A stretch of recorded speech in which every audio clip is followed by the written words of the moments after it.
Hear ye, gather round for another edition of Young Kings Wrestling featuring the Summer Soundboard. I told y'all we having a new soundboard. Sovereign Soundboard on vacation. So Summer Soundboard is here.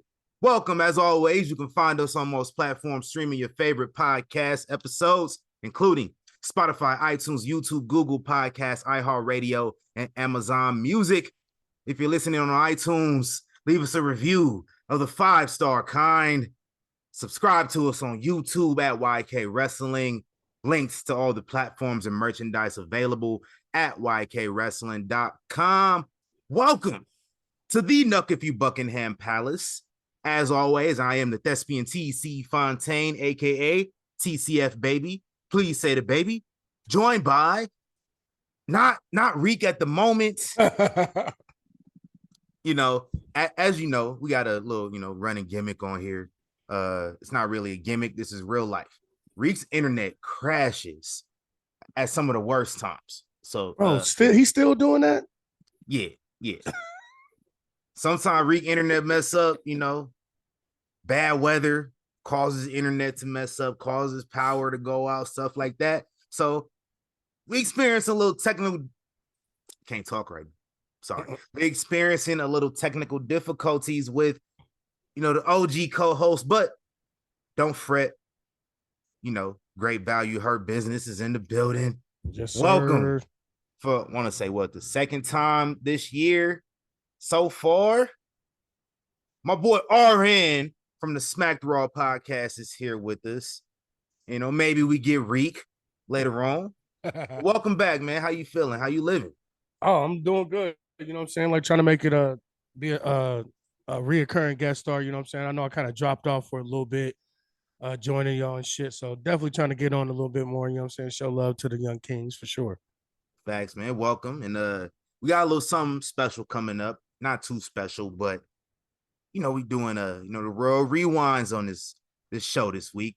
Slammiversary 2023 is this upcoming weekend, and so we had to turn the clock back to some old school TNA. So that's pretty much the brunt of what you're gonna get on this episode this week, but we keeping it a little bit usual as well. So have fun. Welcome for another episode, and hope y'all staying cool out here.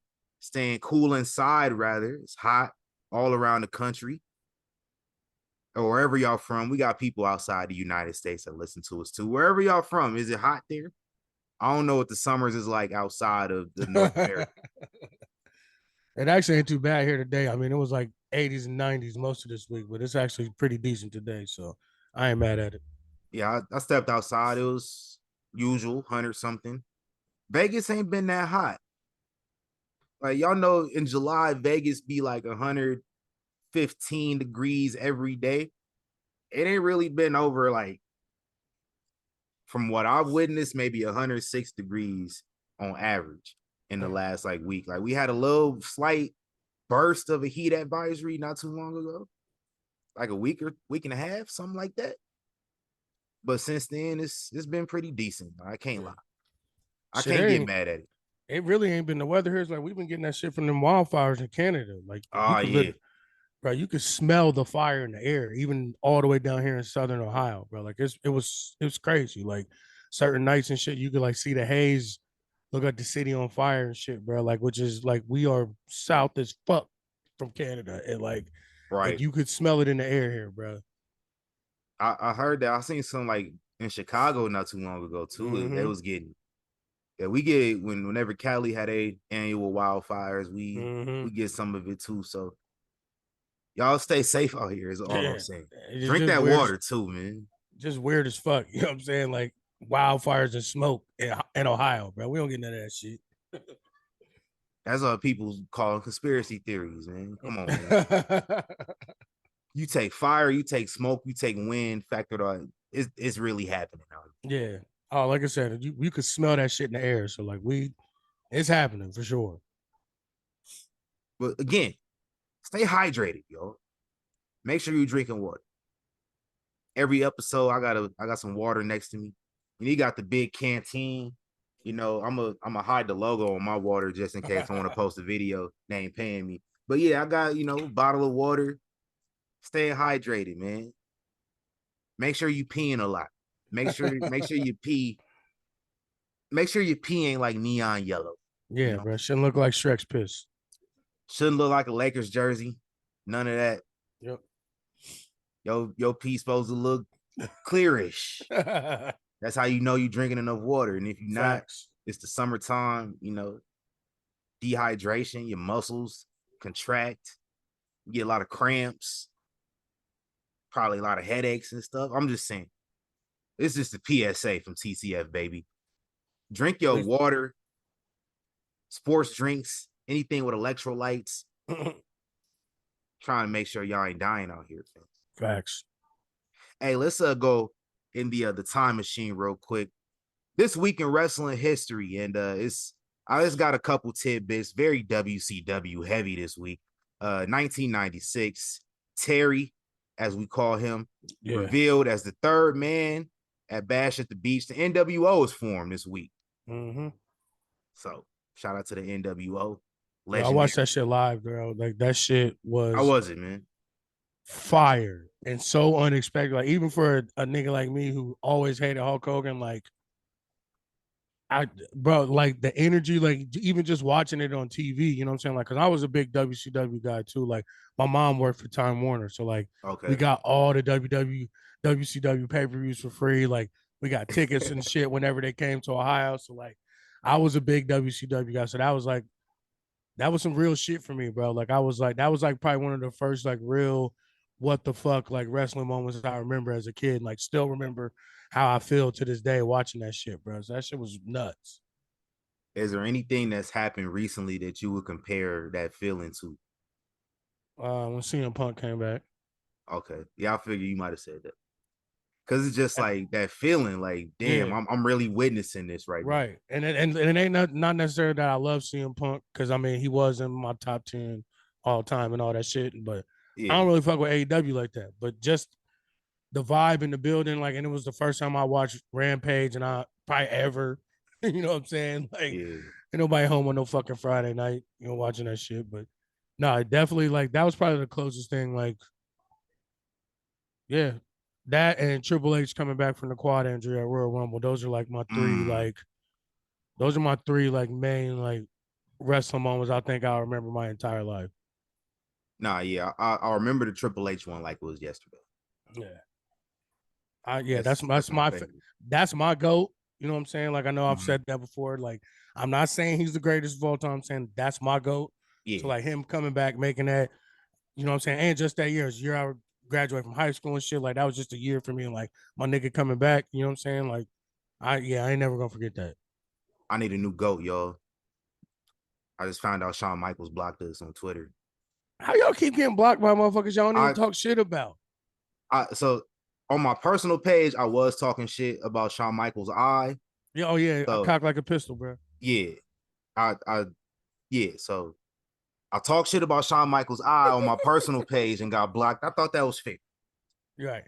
But then, like, a few weeks ago, Shawn Michaels was at the draft, right? Yeah. This is the last tweet I made about Shawn Michaels from Young Kings Wrestling page. Shawn Michaels was at the draft announcing a pick. They announced, like, some NXT picks coming up. I think, like, Alba Fire and what's her name? Isla Dawn coming up. Yeah.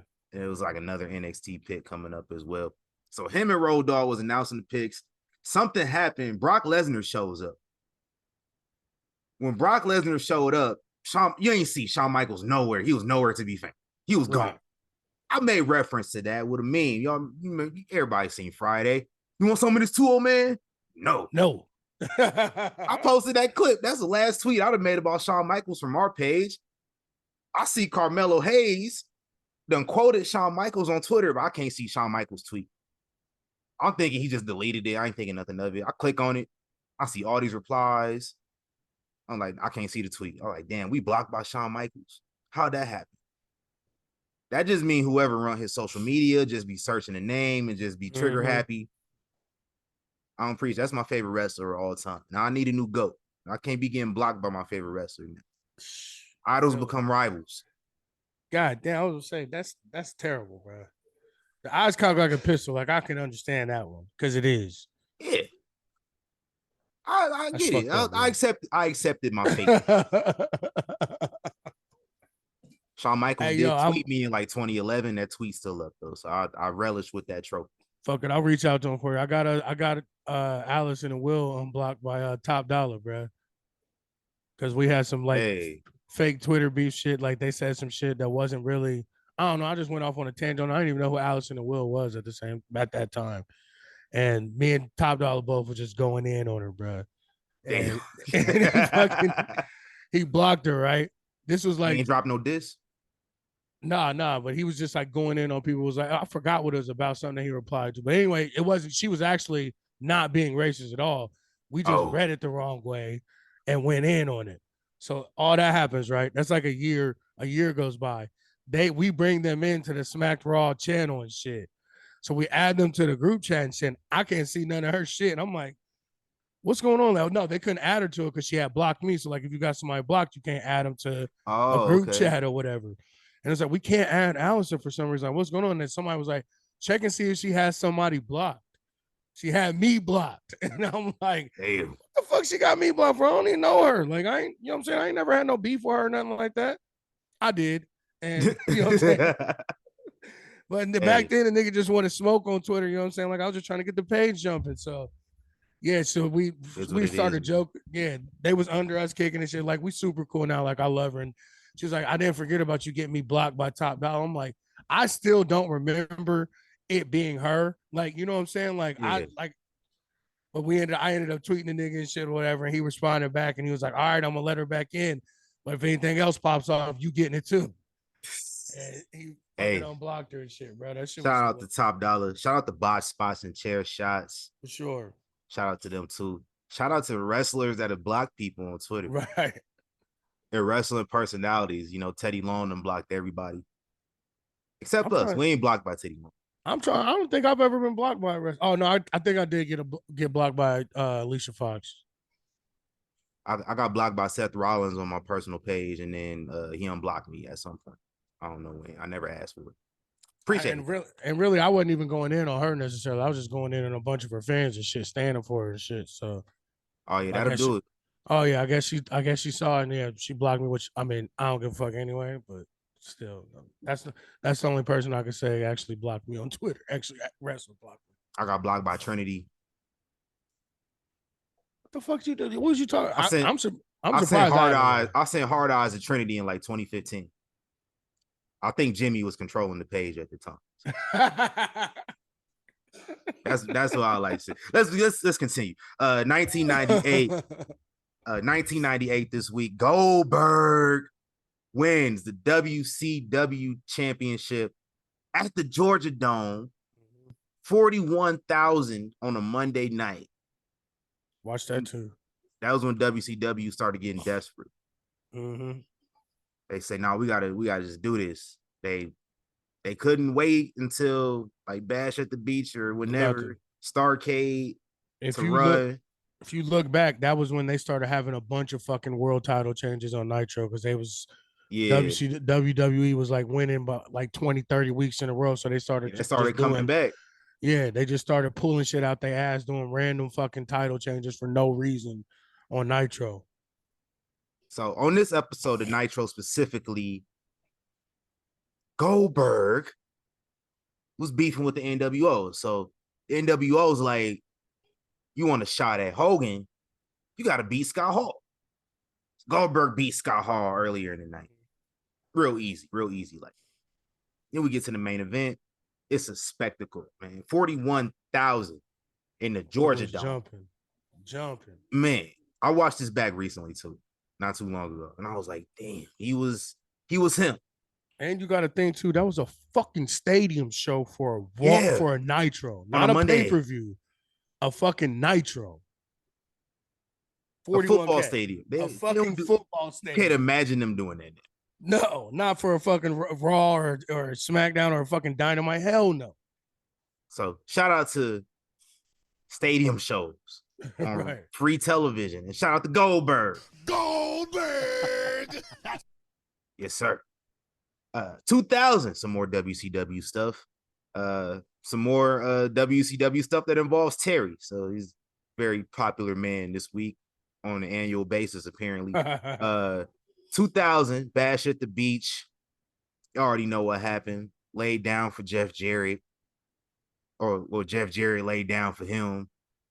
And then Vince Russo stripped him of the title. And he cut this shoot promo on Vince Russo that I don't think people still to this day know whether it was real or if it was, a work. But anyway, Booker T ends up beating Jeff Jarrett for the world title later on in the main event. Got his first one. 2006.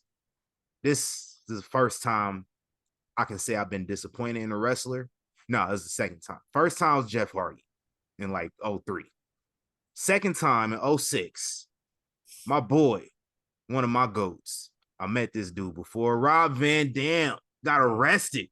Oh, I forgot about that. And he was the WWE champion as well as the ECW champion. Him and Sabu got arrested with a bunch of paraphernalia on the way to the show.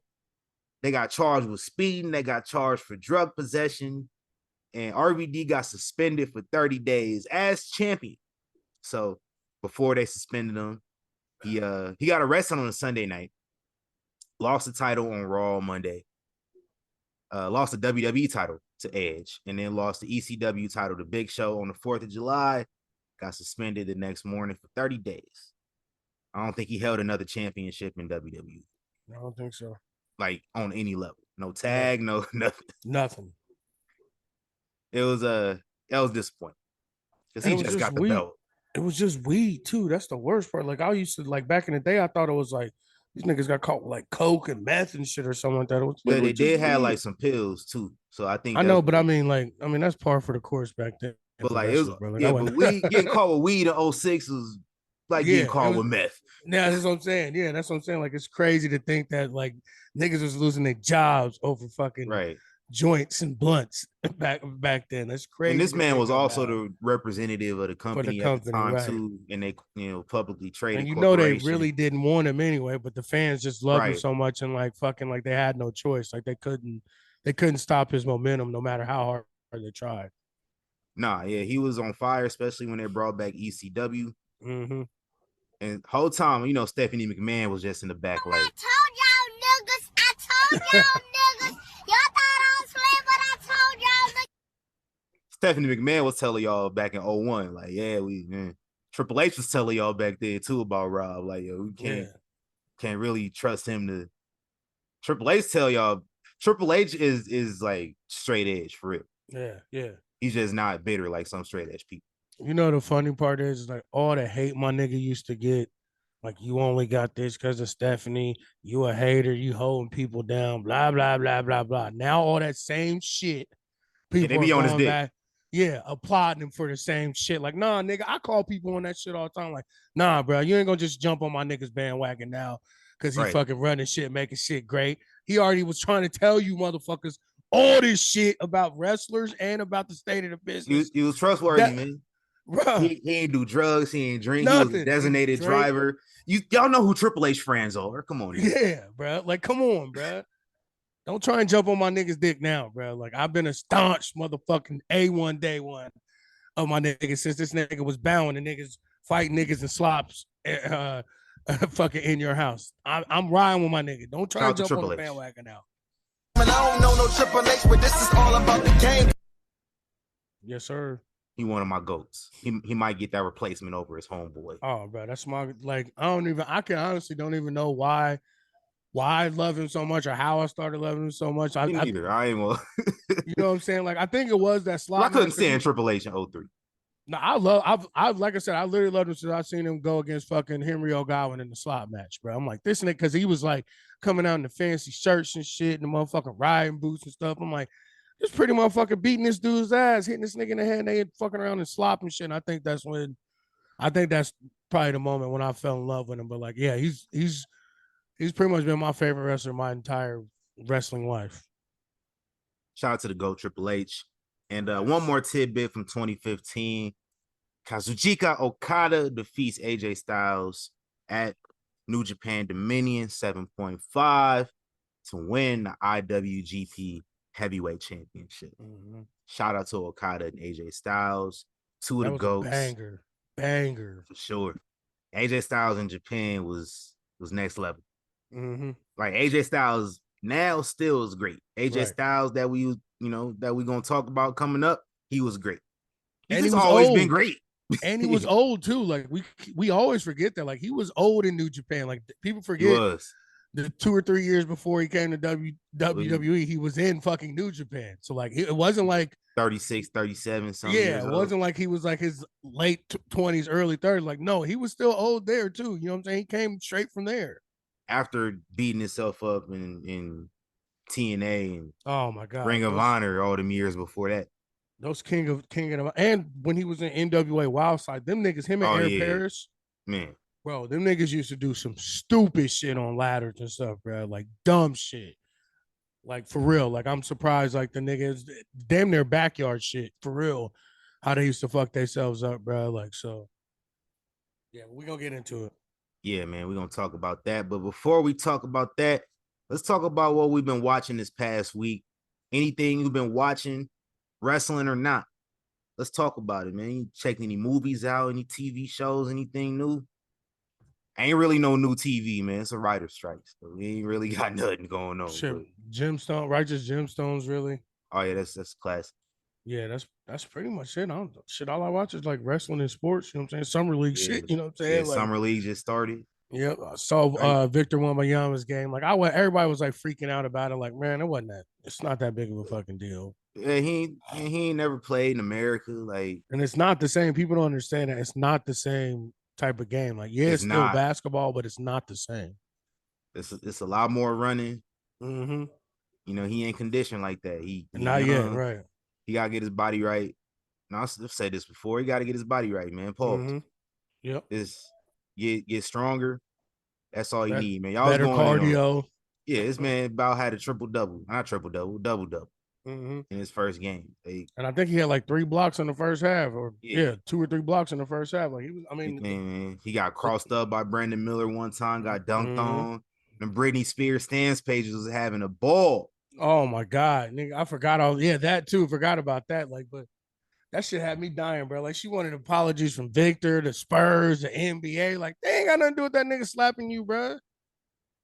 I'm just saying, you can't, and this is the audacity of white women. You can't just walk up on a nigga and expect them not to react to their physical space being invaded. Well, not even that. Like, this is like one of the biggest fucking pop stars in the history of fucking music. Like, if anybody should understand that, it's this crazy bitch. Right. What happened to leave Britney alone? Right. You know what I'm saying? Like, if anybody should be able to understand, like, don't run up on a nigga in a crowded space in a tunnel with and he's a brand new star, people trying to get at him. Like, if anybody should understand, it should be her. Like, but like you said, I'm white, I can run up on anybody. Well, bitch, you got the shit slapped out of you for it. You know what, Britney Spears? Bring that ass here. I'm packing the air, this gas or what?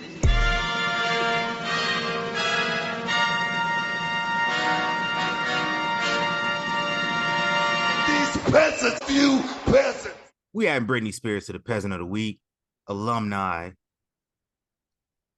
Yeah, we got to. Just off the audacity alone. Bro, pure audacity. And that's that's the part that just like pissing me off is like, if it was just like a normal like celebrity, you know what I'm saying, movie star, even a musician, maybe I could like understand why I can walk up on him, but like, when you've been in his position, really more, like, she literally was the biggest star on the fucking planet at one time. Facts. Niggas stalking her and shit and all types of crazy shit, trying to break into her house, fans jumping over the fence of her mansion and shit. Like, you know exactly what this nigga's going through. Like, how could you like even feel some type of way or even think that you could do that shit? Or why would you even want to do that shit? Like, why wouldn't you send somebody over? Like, hey, can I go meet? Ask Victor, can I come in? I know you had your publicist or somebody there with you. You know what I'm saying? Like, that's to me, like you said, it's just a sheer fucking white audacity. Like, nigga, no, you can't just run up on a nigga, bruh. And you know, Brittany Daddy was just watching all this shit on the news and just was like, I told y'all niggas. I told y'all niggas. Y'all thought I was playing, but I told y'all niggas. I was literally saying, I told y'all niggas that bitch is crazy, bro. You seen her TikToks, bro? She the motherfucker eyes Man. all up. them crazy eyes right there. Crazy eyes, bro. Hey, Victor Crazy done been in the U.S. for about 2 weeks. Already had him a white woman situation. Oh, bro, he a nigga, bro. He welcome to being a nigga in America, bro. You got it, Yep. bro. And you lucky your first moment was something this mild. Right, Like, exactly. this is mild, bro, compared compared to to some shit. Oh yeah. listen. Shout out to him though. He gonna be all right. He gonna Yeah, be I all ain't right. worried about him. What did I watch this past week, man? I watched the East Siders. Y'all remember that? Terrible movie with Snoop Dogg. Yeah. I had to think about it for a second. Like, yep, yeah, that's. And they were a terrible rap group too. Let's keep it 100. Oh, I ain't gonna say all that, but I would. I like West Coast music, so I ain't gonna rock with it. But I like some West, but once some older niggas started trying to like, yeah, no, I'm good. nah, I ain't listening to none of them now. Even Snoop. Yeah, I ain't gonna even listen to no yeah, Snoop now. Like, nah. I listen to classic Snoop. Every now and again, he might have a little Mhm. something like, Right, but nah, y'all be trying to be young too much, man. right. But I did watch Kevin Hart got a new joint on Peacock. I heard that. I might watch that tonight. Actually, It's solid. It's it? the most I've laughed at a Kevin Hart anything in years. So See, I'm gonna be honest with you. Like, I'm like the exact opposite of people. Like most people like his movies, but don't like his stand up. Like I like his stand up more than I like any of his movies. Like I I'm a do bit too. like, you know But what I'm the saying? stand up Like, be missing sometimes. So like yeah, absolutely. he But had some hits. I think it was in Vegas, so he was probably drunk on yeah, stage. Which I didn't even know they was doing not Netflix, but a Peacock special mm-hmm. for Kevin Hart in Vegas. I was really thinking about going to the show Right. last year. Like it was like last November, I think it was. I was Mhm. kind of mad. I could have had me on the audience reacting and laughing. Yeah, I'm definitely gonna watch that shit because, like I Check said, it out. I fuck with his stand up for sure. Yeah, stand up always been funny. The movies, yeah. The only one of his movies I really fuck with, honestly, was The Ringer and Wedding Ringer. Wedding Ringer and Central Intelligence because he wasn't like yelling and screaming and being Oh a yeah, fucking Central idiot. Intelligence was like even The Rock was like had better range in that movie too. Yeah. So like Yeah, that's I don't that's think one of their best movies. Like that's what I'm saying. I don't think individually. that movie never gets enough fucking credit for like how good it is for both of them because like Kevin was not the spazzy, crazy motherfucking yelling He and was doing shit. The something whole different. yeah, he was literally doing something like he was the reserved one and like you know what I'm saying. Like that's why I liked it so much was it wasn't a normal Kevin Hart movie where he's fucking spazzed out and shit, jumping like a fucking mouse every time somebody makes a noise and shit. You know what I'm saying? Hey, real OGs remember Paper Soldiers though. Yes, sir. If y'all know what Paper Soldiers is, this ain't the show for you to be listening to. This real nigga shit. Yeah, man. Paper Soldiers was before Soul Plane. Y'all probably remember Soul Plane. Yeah. Soul Plane got a special place in my heart. I don't care how bad that Uh, movie was. I give my girl shit for that all the time. Like her family, like I say that's their family movie and shit. Cause like somebody in their family, anytime we would turn on Netflix, like the chill and shit, motherfucking Soul Plane was always on, continued watching or watch again. I'm like, who the fuck in your family is watching Soul Plane every fucking week, bruh? Who is this person? That's how I do with Baby Boy, man. Oh yeah. I be telling my son that like that, go on and get that. You about to get that Baby Boy choke. Mama, nigga. Everybody call for your mom. Give him a little chocolate drop.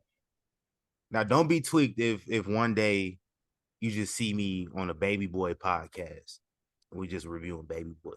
Nigga, don't be tweaked if one episode this is a Baby Boy show. Shit, count me in. Hey, whenever Reek, I'm gonna let y'all know right now, Reek ain't showing up.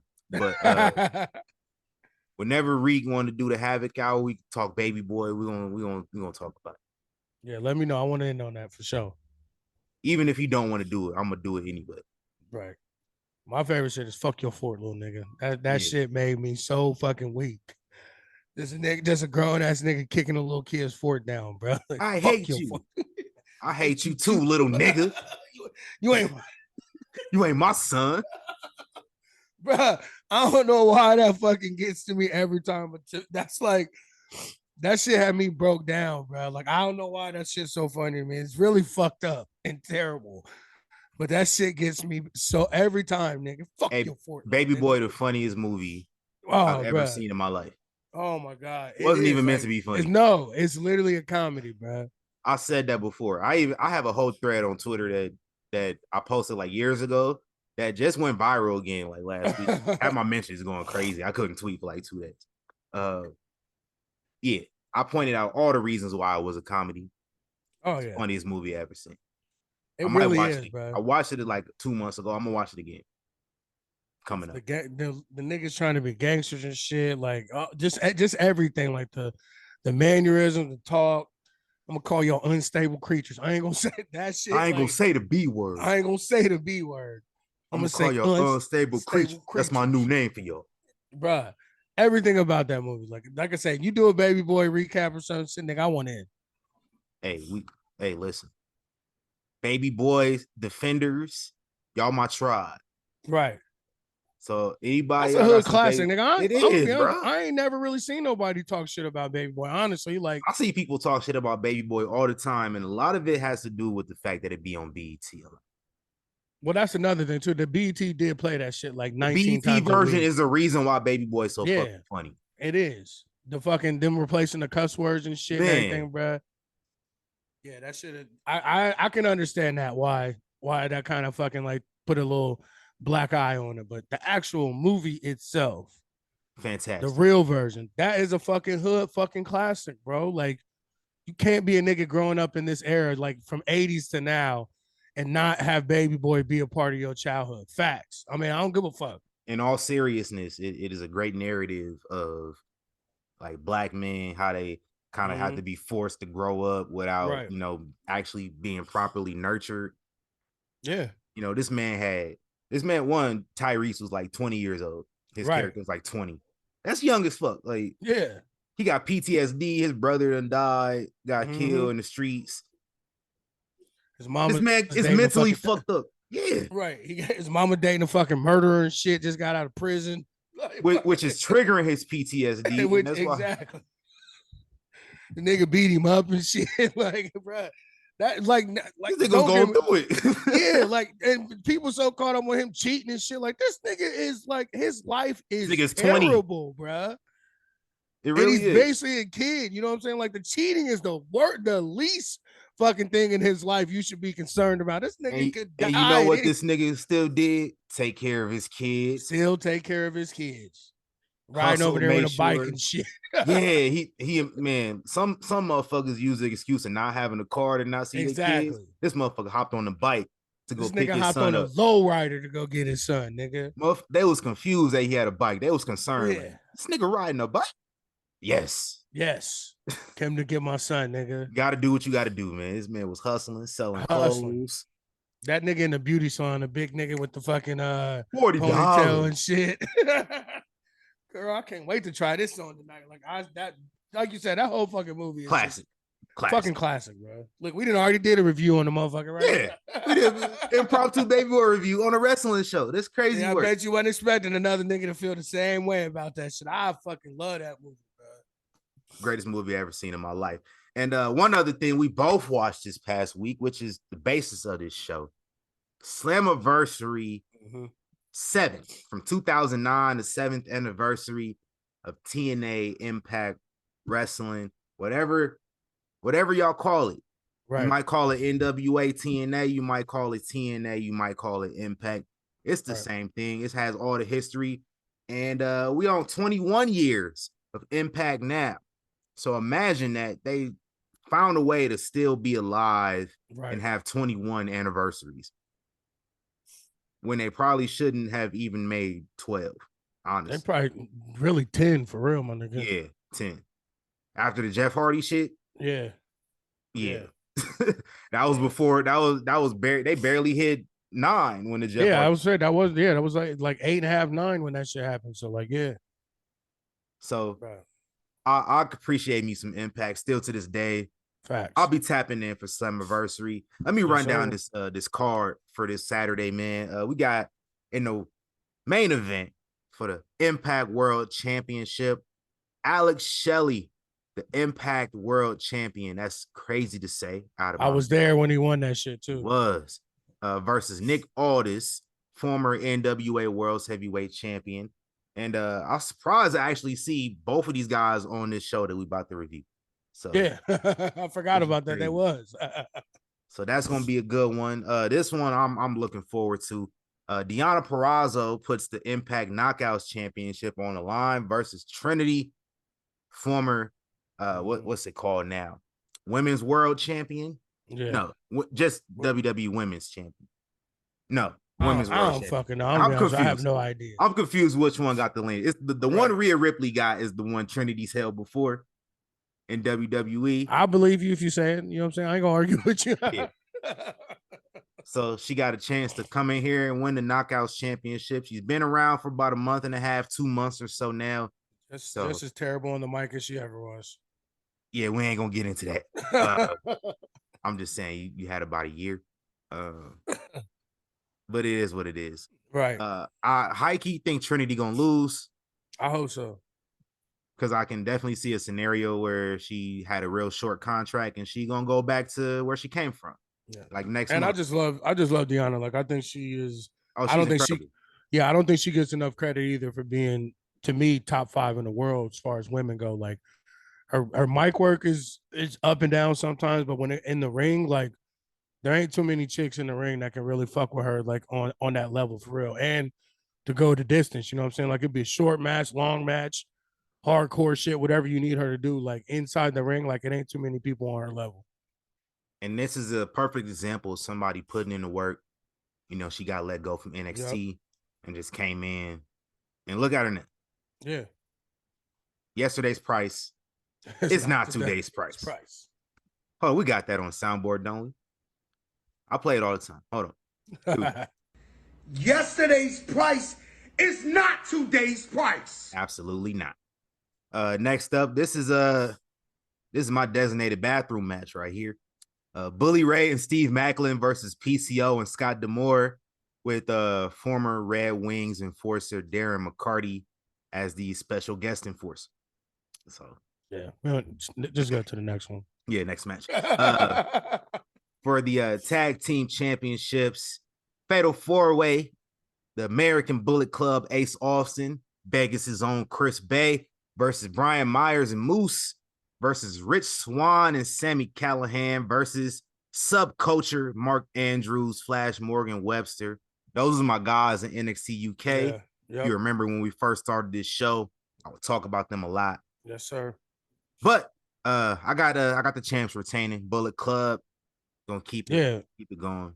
I saw them too. Like seeing them was dope. I don't know. I kind of like Moose and Brian Myers.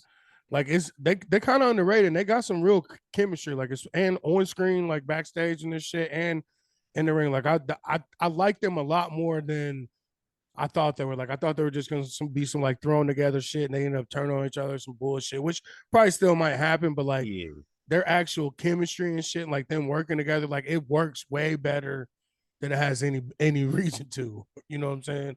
Which is crazy, but give me Bullet Club though, man. You already know they champs out here in Vegas too. Hell yeah. I met Ace Austin before too. Like yeah, he used to be on Rockstar Pro, the Chris Brothers promotion with Sami Callihan. Yeah. I met him a couple of times, kicked it with him and shit. Like that's so I'm a stand for him regardless. I mean, we already know, nigga. If you're a nigga, if you ain't fucking with Chris Bay, like leave, nigga. Talk to him. Like you just got to. Las Vegas legend. And these guys, they winning gold everywhere they go. Any nigga with a name, his nickname is the Ultimate Finesser. Like if you a nigga, you ain't fucking with him, bro. I don't know. Your nigga card's getting revoked. He said it, not me. And I meant it. Yeah. Next up, my favorite match in Impact history, the Ultimate X Number one contenders for the X Division title. We got Alan Angels, Jonathan Gresham, Kevin Knight, Kushida, and Mike Bailey. And in the words of Issa Rae, I'm rooting for everybody black. So Jonathan Gresham or Kevin Knight, one of them two, gonna have to win this joint. I'm waiting. Jonathan Gresham is probably my top 2 or 3 favorite wrestlers, like right now. It has been for the past couple years. Like I think AEW fucked up and dropped the ball, not giving him the shine that he deserved, and keeping him in fucking Jay Lethal. How y'all let him go from Ring of Honor, man? Bro, like, this the dude held Ring of foundation- Honor down for like 2-3 years. Literally. And it was in the dumps. Literally carried that fucking promotion on his back, even when they went down, going to other promotions, defending y'all's whack ass fucking title and shit, bro. Like I feel like he called Tony Khan a bitch ass nigga and said, "Let me go." Right. I feel like that's exactly what he did. You know what I'm saying? I'm like gonna go join my wife over here.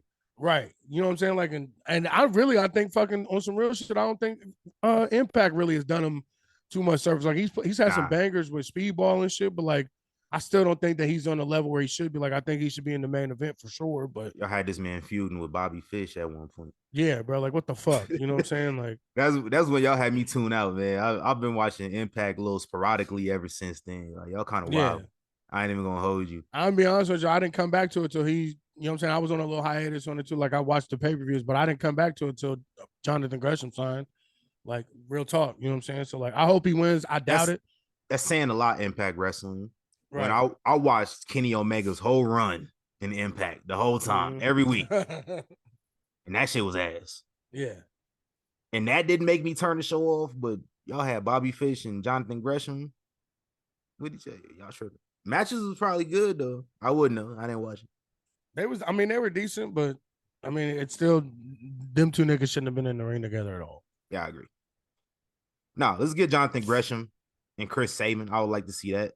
Because Chris Sabin is defending the X Division title against Leo Rush. And let me just get Chris Sabin winning that one. Yeah, you know about me. Next up for the Knockouts Tag Team Championships, the Coven, Taylor Wilde and Kylan King put the titles on the line versus Killer Kelly and Masha Slamovich. I don't know who gonna win this. I don't either. Like, because I seen Killer Kelly and Masovich had a match on that pay-per-view and they beat the shit out of each other. Like the dog collar match was actually kind of ass because like the chain looked like it was spray painted silver and shit. So like it didn't really look like it. You know what I'm saying? Like it didn't look like it fucking went. It was whack as fuck, but like they had a dope match. So like, and the tag team champions are kind of fire too. So like, I don't really know who's gonna win this one either. Let's have the champs retain. That's what we're gonna say. Fuck it, we'll stick with that. And then we got Eddie Edwards versus Frankie Kazarian. I ain't an Eddie Edwards guy. They both old as shit. Right. I ain't never really been an Eddie Edwards guy. Always loved Kaz though. Yeah. You know, he the OG around TNA. Like that nigga look like John C. Riley, bro. Like I don't care what nobody say. Kaz. That nigga look just like him, bro. I don't really see it. I gotta put him when you get a chance. Put him face to face, bro. Just stay face. Don't just do it like neck up shots, bro. They look like they brothers, bro. I'm gonna have to do a comparison. I'm gonna have to see what that's like. Oh, that's what I wanted to ask you. I guess we could wait till we jump on the show, like, because it was like 19 niggas was suicide, and it said that he was like in between, and then like Christopher Daniels did it for like a year in 2009. So I'm like, was this nigga? Was that who it was? Yeah, on the pay-per-view, or was it Kaz? Yeah, let's talk about that. So live from Auburn Hills, Michigan, right outside Detroit. This is where the Pistons used to play. Yep. The Palace of Auburn Hills. Not the first time we had some fights in this building. If you know, you know. If you know, you know.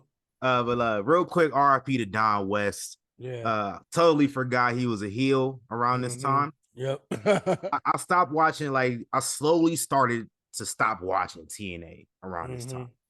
And then around like early 2010, that's when I just stopped when they started going live on Mondays. Yeah. I was like, man, I ain't about to be changing the channels like I did back in the day. I ain't doing them. So I watched it, but it was like you said, it was like sporadic and shit. Like I definitely wasn't watching it on Monday nights. So yeah, I was into it a little bit, especially with the Samoa Joe shit, especially when he was like sniping the fucking main event Mafia. Cause like I thought that shit was so dumb, like bringing in these old niggas and shit or whatever. So like I was into that hit list and shit. So I got a note on that too at some right. point of the show. So but first match, we're gonna kick off the show. You gotta kick off the show with the X Division. For the X Division Championship, King of the Mountain ladder match. We got Black Machismo, Jay Lethal, Alex Shelley, Consequences Creed, aka Xavier Woods. He was here, which I forgot about. Versus Chris Sabin and Suicide. Suicide was a champion, and I had to double check. And to answer your question, and I didn't fully confirm it, but I confirmed to the best of my abilities that it was Frankie Kazarian in the Suicide match. And Suicide gets the win here. But just to go over the rules of the King of the Mountain. Wrestlers are ineligible starting the match. In order to become eligible to win, you have to secure a pinfall or submission. The wrestler who gets the pinfall or submission is eligible to hang whatever championship is on the line, in this case, the X Division title. Hang it up, you win the match. If you get submitted or you pin, you get 2 minutes in the penalty box. So we're going to kick it off here. Motor City Machine Guns have found out they were the IWGP Junior Tag Champs at this time. Didn't really know that. I ain't gonna lie to you. We got Curtis Granderson from the Detroit Tigers. He was a special commentator and belt keeper. So whenever somebody wanted to hang the belt up, he had to give it to him. He was on commentary, putting guys over. Didn't sound too half bad. No, I was gonna say that too. Like that was like one of the main things was like he wasn't like terrible. Like he was actually kind of good. You know what I'm saying? Announcing the shit. So shout out to Curtis Granderson, excuse me. And it is Googleable. We're gonna find out what Curtis Granderson is up to now. I don't think nobody knows. No. It might be a little difficult to find what he's up to now. He was charity for sure. Oh yeah, he was nice. He was nice. 3-time All-Star. He didn't win nothing. He played for Detroit. Yeah, that was ass. Super ass. He played for Detroit. He played for the Yankees after they won the World Series. He played for the Mets. He could have won something with us in LA. But, we didn't win nothing for. He was on the World Series team, I believe, actually. When we got cheated in the World Series. Y'all remember that? He was ass, though, that season. So I don't think he even played in the World Series. But shout out to Curtis Granderson. He was good. He was good. Yeah, and he really was. Suicide, as I mentioned, gets the win here. A really good match. I'm gonna give this an A+. Because it's an X Division. X Division, they just automatically get an A+ for me. 2 more pluses added on to it because, I think this was the first time the X Division had a King of the Mountain. Yeah, I think it was. And the only thing I would have a complaint about is that they had 2 fucking tag teams. In the match, you know what I'm saying? Like that was the Machine Guns, and then you had Jay Lethal and Creed. Yeah, Consequences Creed. And then Kazarian. What they call Lethal Consequences. Yeah, Lethal Consequences. Yeah. Which they weren't too bad of a team either. No, so they weren't. They were fun. What was your favorite spot in this match, man? Shit, what was it with Suicide? There was a couple of them he had. I can't think of the last one. Yeah, Suicide had some joints. I really like Chris Sabin and Alex Shelley working together to make sure one of them could win this match. Like Chris Sabin laid down to make sure Alex Shelley was eligible. And then told the ref he grabbed his tights. Hey, man, real niggas though, man. Yeah. Regardless. That shit was fire. And I think the main thing was just how fucking like I don't think it was like any individual spot. It was just how Suicide just kept getting fucking jumped the whole fucking match and kept coming back. Like he was getting doubled and triple teamed. Like Consequences Creed and the Guns, they did have a dope little sequence where they all 3 did like some shit to set up a move on Suicide, but he was getting jumped the whole fucking match, bro. Like it was kind of fucked up, man. Like, and I know both teams aren't heels. They weren't heel teams, but there was some heel shit going on. Like, right, I mean, they started off the match jumping him, all 4 of them jumping him, starting the fucking match off. They did do that. Yeah, they did do that, and I mean, that's how it go. Like he the champ. he the champ. You know, you don't really want him to win it, so try your best to put him in the penalty box early on. Right. So, when was the last time they had a king of the mountain? I don't know. I know they had a queen of the mountain at Slammiversary last year. I don't know. Tasha Steelz won that one, but it is Googleable. I don't feel like looking it up though. So I'm looking it up right now. Hey, it's Googleable. We live. We gonna look it up right now. But while he looking it up, my other favorite spot in this match, Jay Lethal hit like an elbow drop on the Chris Sabin on top of the ladder. The ladder did not break. No. So you know when the ladder don't break, it just hurt even more. Because that's all pure metal. So yeah, that was definitely before the gimmick ladders. Them was some real motherfucking steel reinforced contracting ladders. Them motherfuckers was not breaking. Yeah, there's like I don't know when they started doing gimmick ladders. I know like WWE did them. Mm-hmm. Jeff Hardy Edge is probably the most memorable one that comes to mind at Mania. But yeah, what grade you giving this match? I give it a B, and like I said, simply because it was like I hated the two tag teams being in it, so that kind of took away from me because like like I said, they literally spent the whole match double teaming fucking Suicide, and it would have been a lot different if both the teams or at least one of the teams were like a heel tag team, but they were both two of the biggest face fucking teams in the company. So like that kind of threw it off for me a little bit, but it was still dope. So I'll give it like a B. Yeah, A+ for me on this one. Where we at on that research, man? I'm gonna join you. I'm gonna help you out too. Looks like the last one was 2016. So that's too long. That's too long. Yeah. That's too. Yeah, it's been a minute. I'm looking. Been that long. I don't even know some of the names that was in this match, bro. I know Eddie Edwards. I know Eli Drake. Yeah. Who Bram? Brahm. Never heard of him. He was a champ, bro. He married to Camille. That's cool. He dated Charlie Flair for a bit. Okay, I see you, play. I see you. You got a type. Yeah, I didn't know half the fucking names in that one either. So yeah, it's been a minute. I'm saying like we need one. We need one. Let's get that cracking. Next up, Christopher Daniels versus Shane Douglas. I'm gonna just say right now, only franchise we acknowledge is Steve Francis. Right. Well, I mean, you don't speak for me, bro. Like, I fuck with the franchise. No, Shane Douglas hard, though. I ain't gonna. Not this version of like the niggas Farmer 10 like just threw it off for me, bro. Like the nigga was pasty. But ECW franchise was one of the hardest, most gangsters, fucking disrespectful first ever ECW champion, man. Yeah, most disrespectful motherfuckers ever on the mic, bro. So this match kind of disappointed me, but yeah, I had to take a step back and realize this nigga was like 45, 50 years old by this point. Old as fuck. That's why he still wrestled in the t-shirt and shit. But it was a good match. I'd give it like maybe like a C. But and it was dope too, like going back and seeing Christian with Daniels like kind of in his prime, like right. You know what I'm saying? Forgot how dope and how like that nigga was a real like one of the original like high flyers and shit. Seeing the BME, you know what I'm saying? Like so that was kind of dope. Hard. Forgot about that. Yeah, that was dope going back and seeing him like kind of like in his prime do his thing. So shout out to Prime Time too. That was when my first introduction to Chris Daniels was him and Elix Skipper. Yes, sir. Yes, sir, man. But as far as this match goes, I'm here to tell you right now, we don't care. Let me tell you, we don't care. It was background noise. I started doing a little workout and shit in the crib, you know. Yeah, I went clean some more kennels out and shit. You know what I'm saying? But background of this match, man, there was some point Christopher Daniels got storyline fired and then got rehired. Oh yeah, Feast or Famine, that's what it was.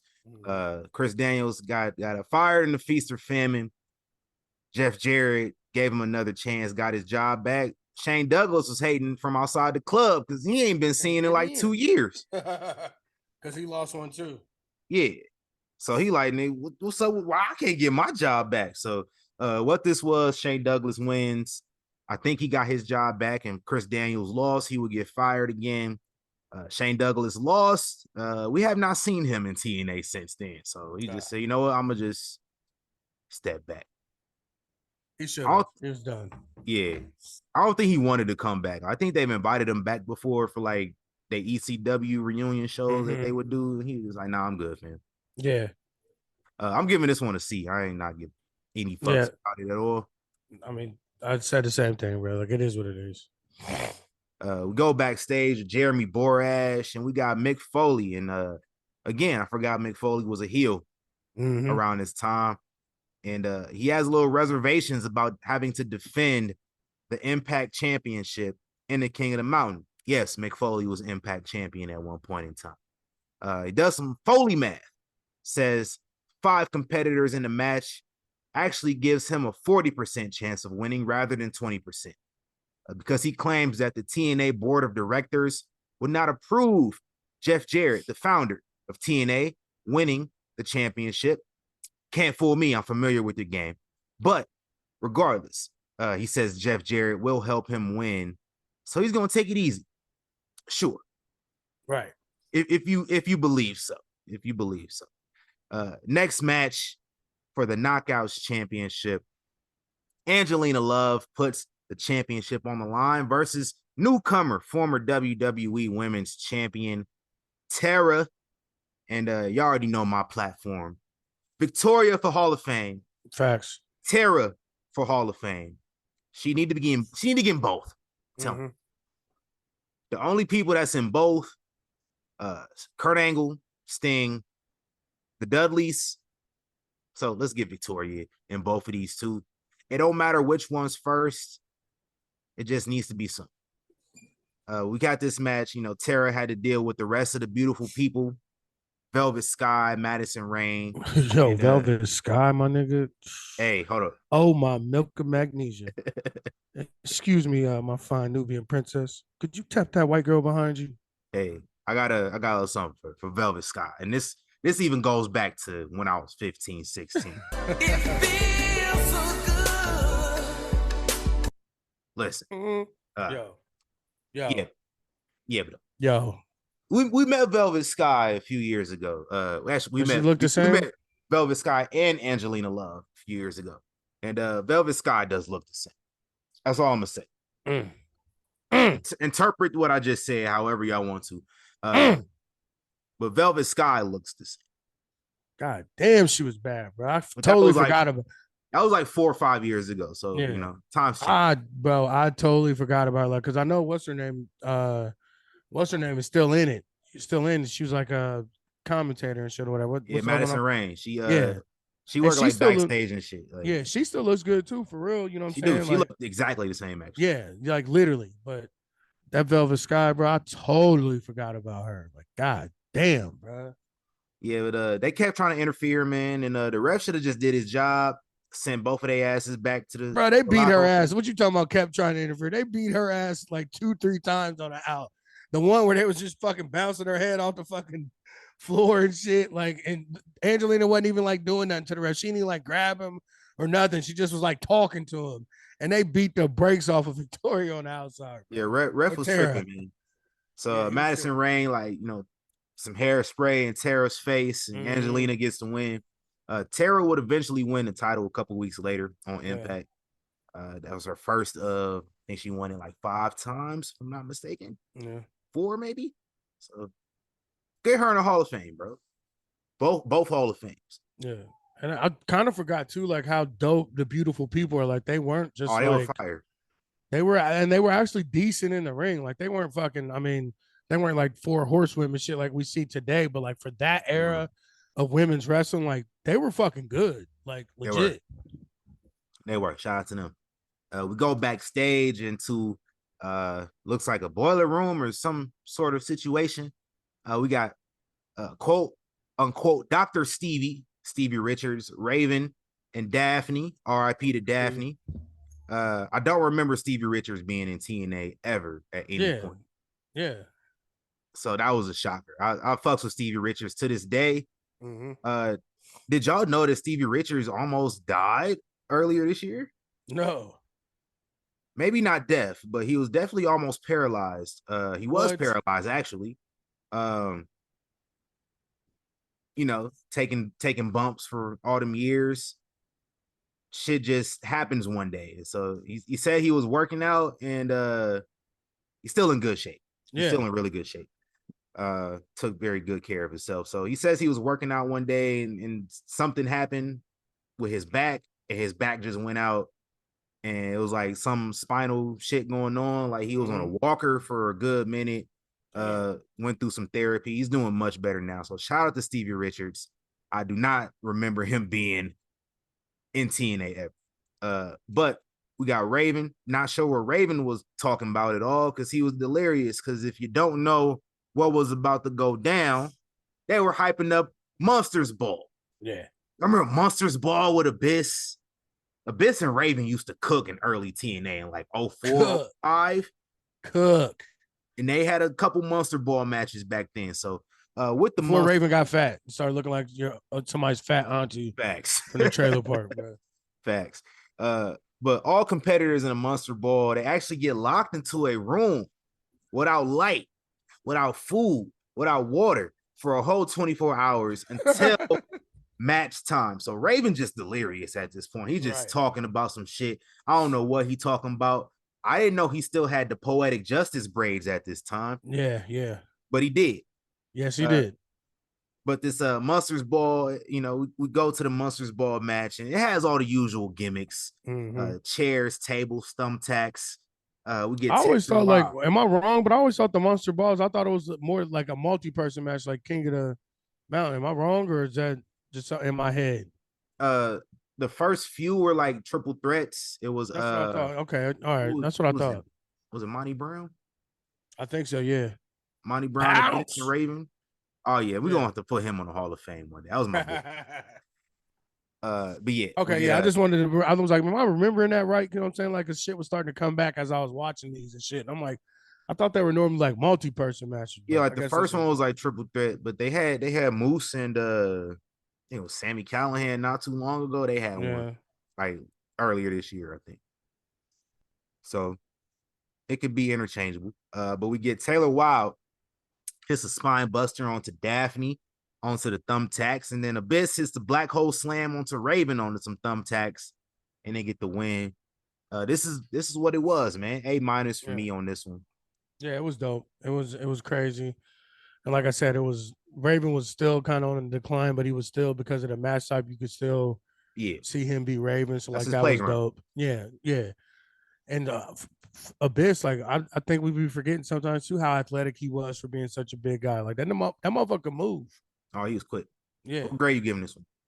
I'm gonna give this one a B too. Like I said, just because I thought it was like a normal, like hardcore crazy match. You know what I'm saying? Fucking the thumbtacks and shit. Like wasn't nothing like unexpected or anything like to be like, oh shit. Like it was everything we expected from it. So that's why I'm gonna go B. Yeah, and let's circle back to the Knockouts title. What grade you giving that one? Which one was? I'll give that one a B too. Like I said, that was a dope one, but the outside interference, bro. Like that was overkill like a motherfucker. Yeah, it took it down a notch for me. I'm gonna give it a B as well. I'm gonna have to go run back the one when Tara wins it and see what that one's like and see if it holds up. But for now, yeah, we're gonna keep it low key. After the Monsters Ball, though, we get backstage to JEFF, JARRETT with Jeremy Borash, and Jeremy Borash was back there dirty macking, basically telling him what Mick Foley said. And Jeff Jarrett was like, all right, nigga, we gonna see what happens. Right. Next match, Sting versus Matt Morgan.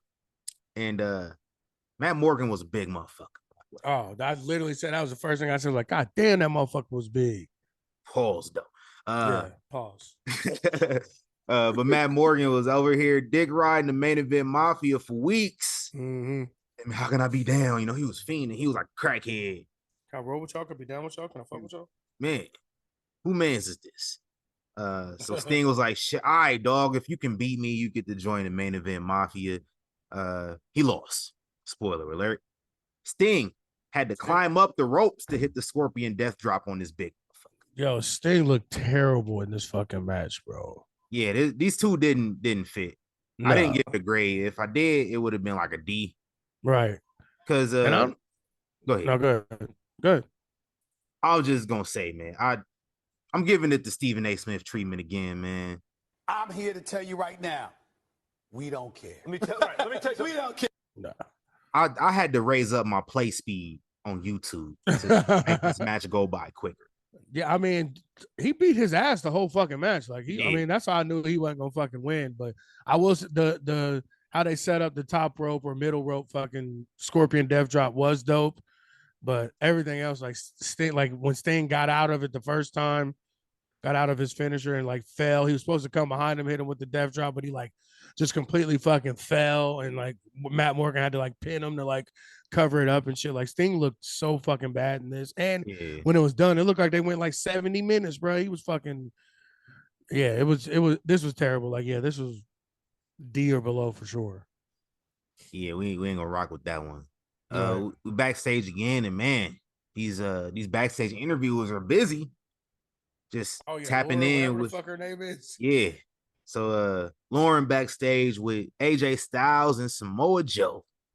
And AJ Styles is saying, yo, all you old niggas, you niggas was wrestling in WCW in the 90s. All of y'all, besides Kurt. Literally all of y'all. Booker, Nash. Come on, son. Right. TNA about to get back into the hands of the OGs. And Samoa Joe's like, yo, I cooked everybody in the main event mafia. Kurt Angle's next. We got unfinished business. And this was actually around the time I did stop watching, because like Steiner, Nash, Book, like they were entertaining, but they was old niggas, man. Like, yeah, bro. They came in and it was just like, the reason I started watching TNA was because of AJ Styles. Like AJ Styles, Prime Time, the Motor City Machine Guns, the Naturals, all them guys. R-Truth. Yeah. K-Quick, what was it? Ron the Truth Killings. Ron the Truth Killings. 3 Live Crew, they were my boys back then, bro. Like that's what got me into watching TNA around that time. And then like you started bringing all these folks in, like you brought Hogan, it was Terry's ass, bro. Yeah, and Terry wasn't even around yet. Yeah. Like that's when I stopped watching officially, was when he started coming around. So like Terry and Bischoff wasn't even around yet. Yeah, because that was them bitch ass niggas that took it from being in the octagon, bro. Yeah, and it was just slowly like going on a downhill slope at that point. So you got all these dudes coming in, and the people that I was interested in watching, they just kind of taking a back seat. So y'all really kind of got me to slowly stop watching around this time. The OGs were like second fiddle, and yeah, it was more on that to come. Yeah. Next match for the TNA Tag Team Championships, Team 3D put the titles on the line versus Beer Money Incorporated, and y'all fucks with some Beer Money, man. Oh hell yeah. Those are my guys back then. Still to this day, I felt nostalgic. This is probably the match I cared about the most on this show, just because I liked everybody. I liked 3D at the time. This is around the time they was like the belt collectors. They had the IWGP titles. They had the TNA tag titles. I think they had another championship around this time too. I don't remember which. I want to say it was one of Mexico's titles. It might have been.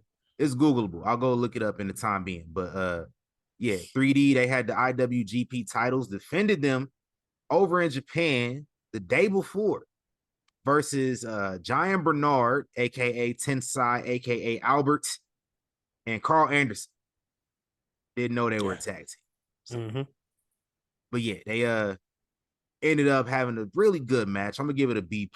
It was solid. It was what I was expecting from these teams. I think I was watching with some nostalgia, rose-colored glasses, because I couldn't have said nothing bad about this match. We get a British Invasion. That's Nick Aldis and Doug Williams find their way down to the ring, and they go sit at the commentary booth, and they start talking in the British, elegant British accents, and start going in on Mike Tenay. And shout out to Don West again. Mike Tenay and Don West, my two of my goats. Bro, they was underrated as fuck. They were. Like I forgot about how good they were together. You know what I'm saying? Like they played off each other. Like, cause I mean, everybody knows Mike Tenay's the straight guy, like the real like sportscaster and shit. But Don West is underrated as fuck, bro. Like he was funny. he was kind of a shitty person, you know what I'm saying? Like, and even when he was a good guy, you know what I'm saying? Like Don West is RIP to, like, you know what I'm saying? Like, my nigga did good. Like, It was.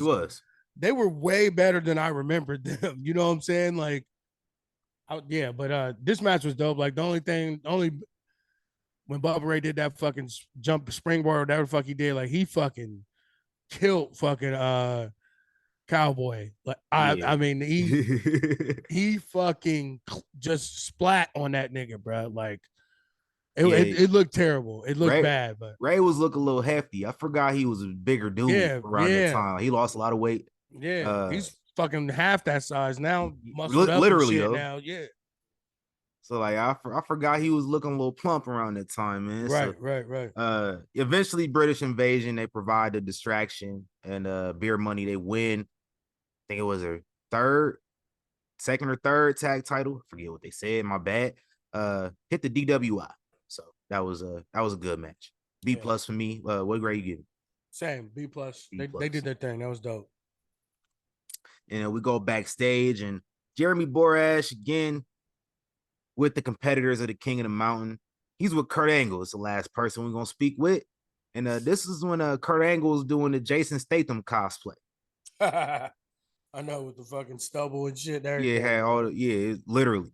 So the Joe and Kurt beef was strong, and it was strong, but Kurt Angle said, you know what? Main Event Mafia, we're gonna be standing at the end of the day. It's gonna be me and the Main Event Mafia. We'll see about it. We go to the match, and Kurt Angle, you know, he from Pittsburgh. He came out there in the Mason Crosby jersey in Detroit. This is shortly after Detroit lost in the playoffs to Pittsburgh. So, you know, they wasn't having it.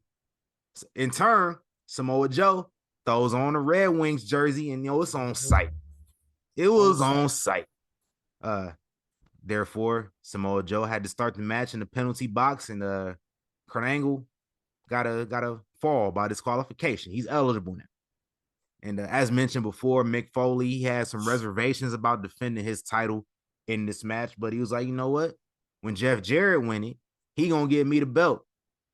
Right. It's all good. So this man volunteered for the penalty box early on. He didn't even get involved in the match until like halfway through. He said, put me in a penalty box. He got out, and Samoa Joe choked his ass out. He went right back in there. Shit, even before that, the nigga was just sitting on the ladder when the match started. He never even got in the fucking ring. He climbed the ladder and just stood there before everything popped off. He said, no, y'all got it. Y'all have a nice day. Eventually, he went back in there a third time. So this man got locked up mad times on some DMX shit. Come to find out in the end of it, Samoa Joe and Kurt Angle, they weren't ops for real. Right. Samoa Joe. I didn't remember this. I didn't remember this either. I was shocked. I was like, oh, I forgot Joe joined the Main Event Mafia. Right. Because they paid him off because he was watching everybody. They said, you know what? Let's put him on the team, Phil. Right. Like, I remember him joining, but I didn't remember, like, this is how he joined. Yeah, he helps Kurt Angle win the belt. You know, Joe faked the injury outside, hit AJ Styles with a power bomb when AJ Styles was about to win. And it was like, yo, fam, we supposed to be representing for the OGs. Right. And Joe takes the belt, hands it to Kurt Angle. Kurt Angle hangs it up. He's champ now. And the rest of the Main Event Mafia come out. You know, Steiner came out there. He used to wear the chain headpiece with the suit. Booker and Sharmell was out there. Kevin Nash was out there too, sipping on something. Yeah. Couldn't see what he was sipping on. You know that was that yak, nigga. Hey, it had to be, man. Shout out to Kevin Nash, man. You know Kevin Nash is drinking that yak. Kevin Nash, Mr. Keep a Check. Right. Shout out to him. And this King of the Mountain, I'm gonna give this one I'm gonna give it a lower grade than the first one, but I'm gonna give it like an A-. You know, it didn't match up to the first one, but the swerve, I went into this whole show like blind. I didn't go and recap anything that happened. I watched it like it was my first time. Right. And, and I don't even know why I picked 9. Like, it just came in my head when you asked, like, what should we watch? I don't even know why I picked it. I just, you know what I'm saying? It just came out like 2009. Fuck it. Yeah, it was a fun show, man. And overall, I'll give it an A2. I'll give it an A2 for sure. Yeah, overall for the show, I'm gonna give the show a B+. Like, it wasn't bad. You know, I think when TNA, when they used to go to the basketball arenas, and they really like did something for real. Yeah, So I give it the same cool. thing. It was cool, man. And that was Slammiversary, and I'm looking forward to Slammiversary this week. I don't know if I'm gonna watch it. I gotta, we got All-Star game for the WNBA is out here. Right. So I might peep that. I might slide. So I don't know. We're gonna see. I might have a little something to say about Slammiversary next week. But I was gonna wait. I told y'all Reek wasn't coming. I wanted to have this conversation when Reek was on. Right. I'm gonna have this conversation right now, though. Because we done told y'all for how many months now? I'm trying to think. It's been about 20 months. 20 months, almost 2 years. It's Jey Uso's time, yo. It's Jey Uso's time. I ain't disagreeing. I ain't disagreeing. Yeah.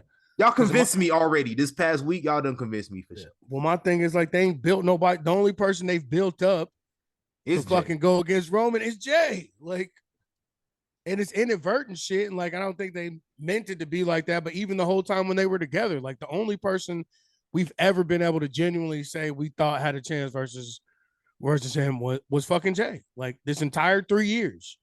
So I mean, I wouldn't mind it. Like I mean, I don't think he's a full-time hold the belt type champion. I think he's a transitional guy. Oh yeah, for sure. But I wouldn't mind. I think it would be a perfect end to the actual Bloodline chapter. Yeah, I mean, you got to tell the story somehow, and sometimes telling the story you do what makes sense. Like this story ain't with Cody. Right. I told y'all this around WrestleMania. Like this Jey Uso story. Cody can win it next year. I never even thought, like, even going into it, like, I thought it should have been Cody and, like, I thought they should have split the belts up way before this. Like, I thought that Cody should be the guy on one show and Roman should be the guy on the other show. And then, like, they shouldn't have to meet until Survivor Series whenever they do that dumb shit. Oh, no, like, they don't do that no more. I know, but I'm just saying, like, that would be the only way I would want them to meet because I feel like you're wasting your best face and your best heel on one storyline and investing too much in it when you can split it up and get the best of both worlds. You can get your best heel on one show and your best storyline on one show and your biggest baby face headlining your other show. So like to me, like I'm not hating on Seth. Like Seth's my favorite wrestler in WWE right now, followed by Cody.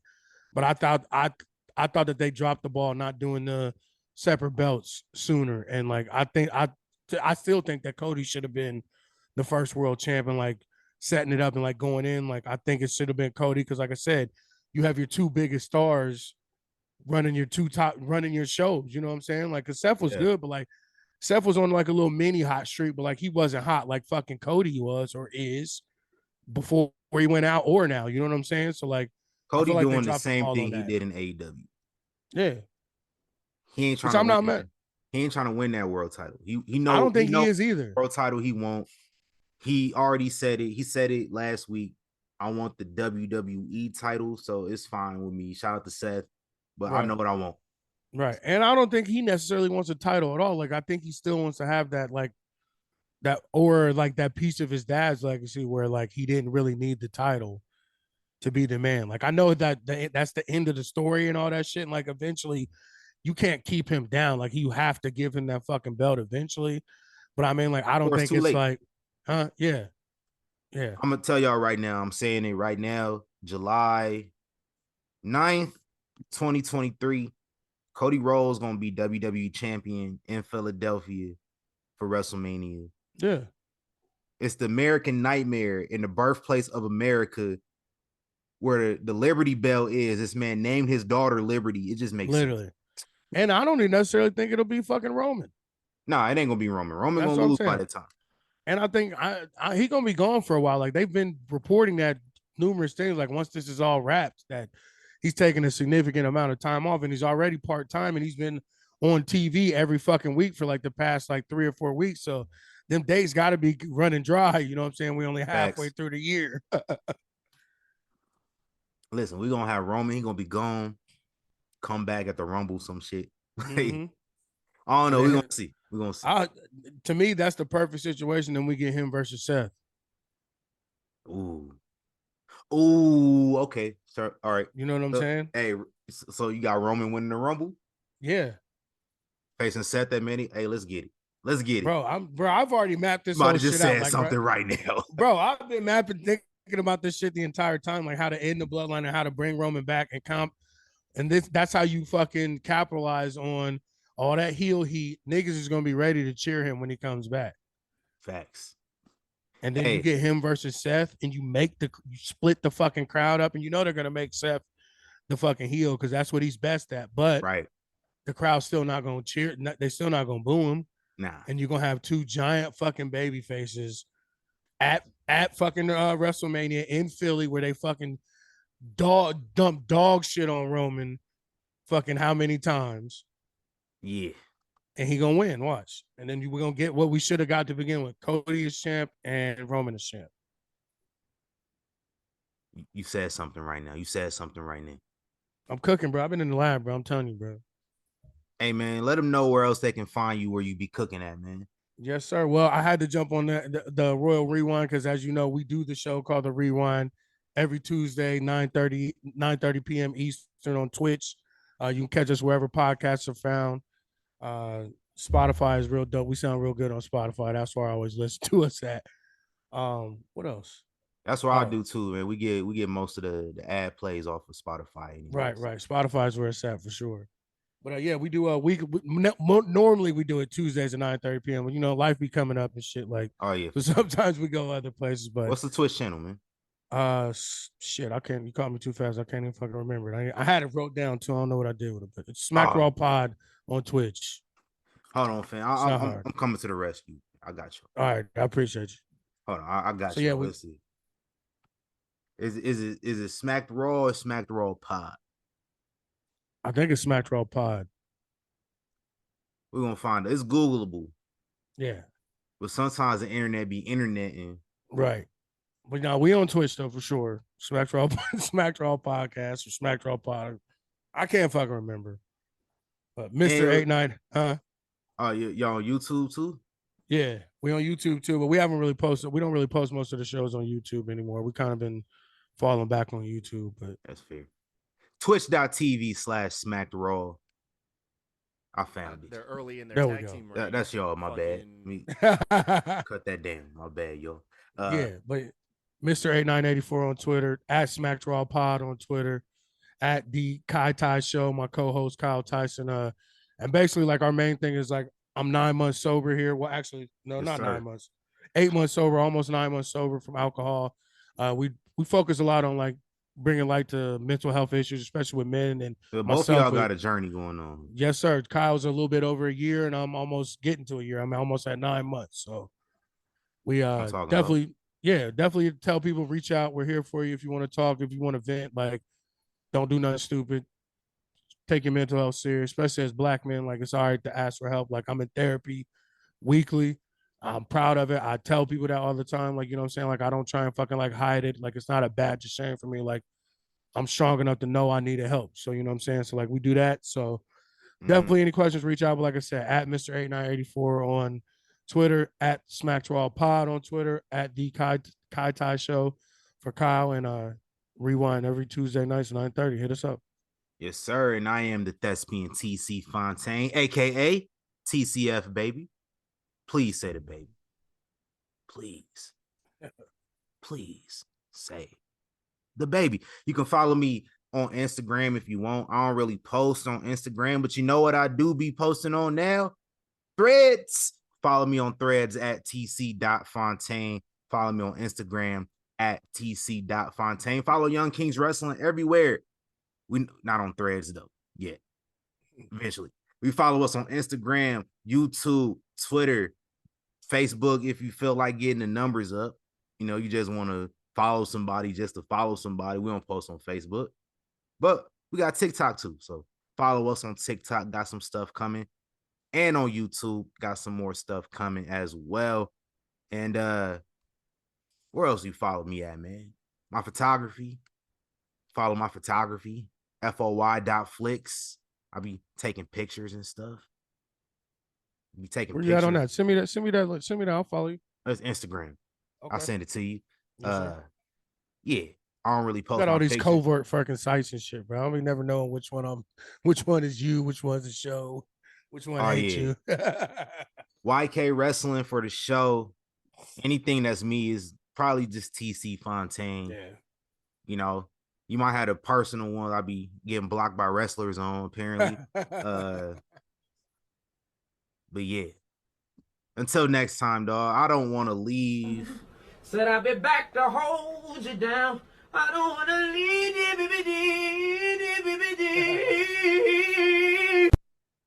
But we got to go right now.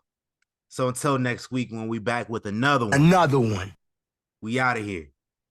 Go. See y'all next week. Yes, sir.